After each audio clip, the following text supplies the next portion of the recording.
जैसा कि आपको विदित है कि कई बार हमें ऐसी जानकारियाँ मुहैया होती हैं और कई सारे ऐसे मुकदमे होते हैं जिसमें बाद में जांच उपरांत वो झूठे पाए जाते हैं।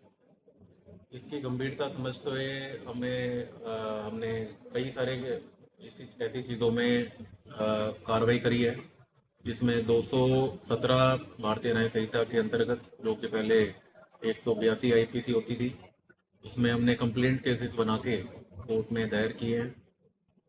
इसमें जैसे कि अगर हम बात करें तो कोई भी झूठी शिकायत होती है तो उसमें कई सारे पुलिस कर्मचारी मौके पे जाते हैं। कई सारी गाड़ियां मुहैया होती हैं और बहुत ज़्यादा कीमती वक्त प्रशासन का जाता है। तो उस चीज़ की गंभीरता समझते हुए हमने कुछ ऐसे दो चार केस आइडेंटिफाई करे और निरंतर करते हुए रहेंगे।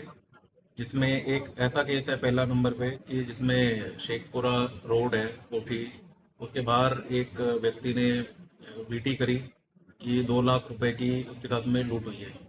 इसको हमने गहनता से जांच करी तो उसका झूठा पाया गया। उसके उसके भाई के साथ में कोई लेन देन का विषय था, जिसमें उसने उस पैसों को ना देने के एवज में ये झूठी लूट की कॉल कराई। तो उसमें हमने कार्रवाई करी है। और ऐसा ही दूसरा एक मुकदमा है, दूसरा ऐसा अ, मुकदमा है जिसमें SC ST एक्ट के अंतर्गत वो झूठा पाया गया। और झूठा पाए जाने के उपरांत हमने उसी प्रकार से एक कंप्लेंट केस कोर्ट में दायर किया। तीसरे नंबर पे एक जितेंद्र सन ऑफ हुकुमचंद थे हाथी शहर के, उसने 112 की सूचना दी और करीब 2-3 बार उन्होंने अलग अलग दिनों पे गोलियां चलाने की सूचना दी।